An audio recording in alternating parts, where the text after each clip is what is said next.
عورت کی فطرت ہے کہ وہ گھر کی خاطر بہت سی قربانیاں دیتی ہیں، کڑوی باتیں اور تلخ رویے تک سہ جاتی ہیں، مگر جب اس کا ہم سفر ہی اس کو نظر انداز کر دے تو وہ اندر سے ٹوٹ جاتی ہے۔ عورت کا حوصلہ اس کا شریک حیات ہی ہوتا ہے۔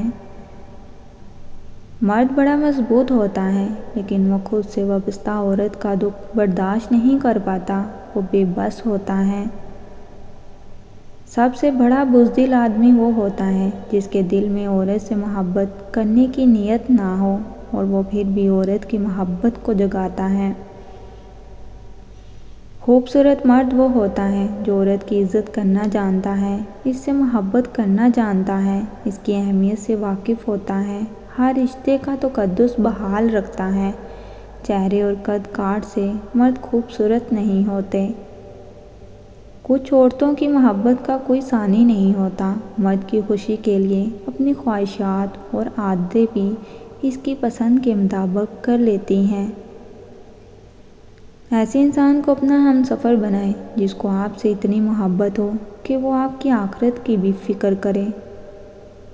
جو چیز آپ کو پسند نہیں مگر وہ چیز آپ کو مل گئی ہے تو اس پر خوش ہوا کریں، کیوں نہ کہ وہ اللہ پاک کی پسند ہوتی ہے۔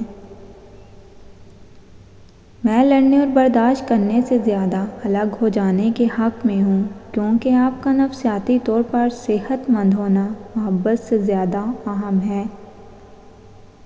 عورت کو تو ہمیشہ ہی امید ہوتی ہے کہ اس کا مرد خود کو بدل لے گا، مگر وہ نہیں بدلتا، اور مرد کی ہمیشہ یہ سوچ ہوتی ہے کہ عورت کو کبھی کوئی نہیں بدلے گا، مگر وہ بدل جاتی ہے۔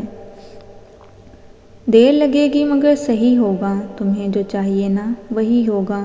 دن برے ہیں مگر زندگی تو نہیں، صبر رکھو، یقین کرو، سب اچھا ہوگا۔ تکلیف حد سے زیادہ ہو گئی ہے، اب لگ رہا ہے بس اور ہمت نہیں رہی، تو ایک بار یقین کے ساتھ اللہ سے مدد مانگو اور پھر دیکھنا وہ کیسے تمہارے لیے آسانیاں پیدا کرتا ہے۔ عورت نہ تو مرد کی امیری سے متاثر ہوتی ہے اور نہ ہی مرد کی خوبصورتی سے، وہ تو اس بات سے متاثر ہوتی ہے کہ مرد اسے کتنی عزت دیتا ہے۔ جب کوئی کچھ سمجھ نہ رہا ہو تو خاموش ہو جانا بہتر ہے، ورنہ بحث کرنے سے رہا سہا تعلق بھی ختم ہو جاتا ہے۔